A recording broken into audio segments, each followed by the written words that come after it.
To Be Hero X episode 10, now out. We gotta talk about it. Hero X! So, episode 10 of To Be Hero X is now out for you guys to go and check out on Crunchyroll. And this is the third episode in the trilogy of Lucky CYAN's story. We have been following her journey, and it comes to an end, to a conclusion in this three-part series that she has been going on in the episodes. Oh, it's been a roller coaster, man. It has been a roller coaster, but we finally got one. We finally got a hero who got the happy ending. We finally did. CYAN finally got it. She was the one that got it. I'm so glad she did as well. After the traumatic experiences that we've gone through with the first two heroes that we followed to now, it's so great to see her. And this episode was beautiful. Storytelling fantastic. Now, the big question was, what did the dean say to the kid? What did he tell him that made him be very, very shocked?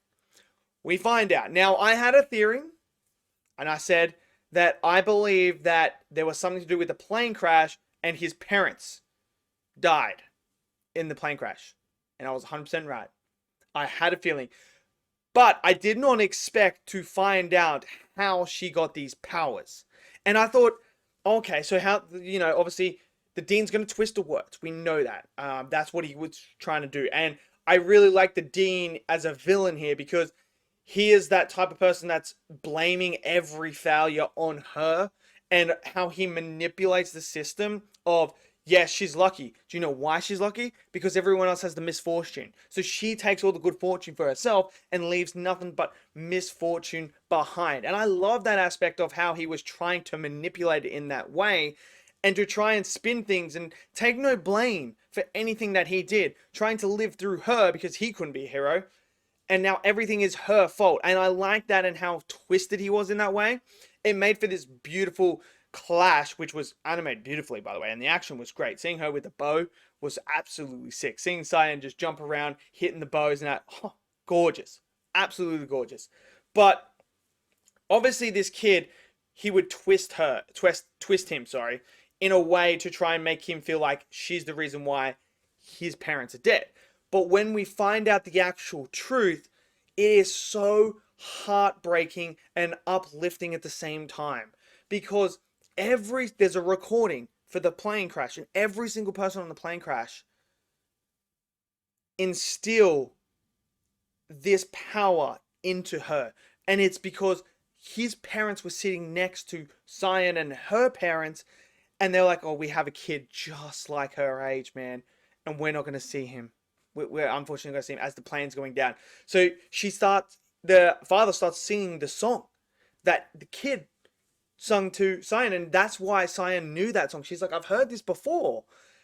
And she started to love it. And this is when everyone on the plane started to put in and tell her that you're going to survive. We believe in you. Tell this to my family. Do that. And they basically put all their hopes and wishes into her, which is such a powerful thing to do. And to see that was absolute beautiful. And to tie it in when she is there facing him, and he's like, you're the reason why my parents are dead. You're the reason why I'm here. You're the reason for everything like this. And then the recording comes on, and he starts to remember that song and starts to remember his time with CYAN. And it brings him back from fear, from despair, from every negative emotion he was feeling, and brought him back almost from the dark side back to the light side, where he comes back to his senses and realizes, no, my parents instilled their faith in her. She got these powers from all of the people on the plane. They are the ones that gifted her this power. And I loved that. It was so brilliant. And to see them two get the happy ending,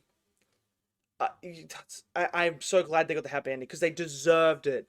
They've gone through so much here, and it was beautiful to watch. Now, the fight sequence was great. We got to see CYAN be an absolute badass in this episode. We really did. She gets this guitar that can transform into a bow. It's freaking sick.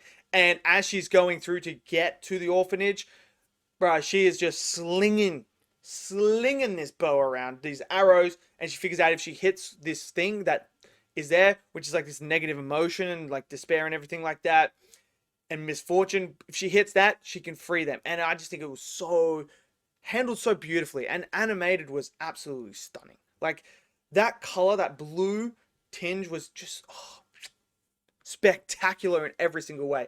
I really also liked the conversation she had with the dean when she rocks up the first time, and he's like, "Oh, so you had the nerve to come back here, huh? So you what? You're gonna come back here now?" And so I just think the dean was a really good villain. I really, really do. There's a lot of depth to him. To like, he's not a nice person. Like at first, you're like in the first episode, you're like, "Oh, okay, this guy doesn't seem like a bad guy. He just wants to help people." But as you get in the second episode and third episode, you realize no, he's actually just an evil person. Realistically, he just wants her for himself so that he can live through her. And I thought that was a really interesting concept to use for this villain, and then to not take responsibility for anything and to just blame her because that's the easy way out, I thought was great. And this idea of the fear and it's the one thing that is always there and it's the easiest thing to go to. I really, really love that aspect because it is, and it's brilliant. And to see where CYAN started from, her backstory to where she is now, I think these 3 episodes have been phenomenal. And episode 10 was great. So this is like the conclusion to her trilogy that she just had. So we're probably moving on to a next week. We're probably moving on to a new hero, which I'm excited for because yeah, I'm attached to CYAN now, but I was also attached to Lin Ling. I was also attached to Wang, who became the Isol. I was attached to those characters as well. Now I'm attached to CYAN, but I think the way that they're able to tell this story, this like almost anthology-like series, and to get you gripped and invested in the characters straight away, it just showcases the level of writing that we're talking about here. Because this is no easy feat. Like, think of all your favorite animes and everything that you love watching, or movies or TV shows and stuff like that. It takes they really take their time and develop because they can. Here we have a series where we're diving into a select amount of episodes. You have to nail it off the bat, because if you don't nail it, we don't get invested in that character and we don't start to really enjoy the story as much. Where I think they've done such a great job with these first 3 heroes that I love all 3 of them. I really, really, I want to see them fight each other. I don't want to see them go to this tournament and fight. I really don't. Because who am I going to root for? Who am I going to want to see win? Like, that's the thing. And I think by having them do that, it adds another level of depth to it. And this was another fantastic episode. I mean, again, To Be Hero X just continues to deliver greatness every single episode. So let me know what you guys thought of episode 10. Maybe you didn't enjoy it as much as me. Maybe you did. I want to know your thoughts. Smash in the comment section below. Smash that like button. Click subscribe. And I'll see you guys next video. Until then, stay safe and peace out.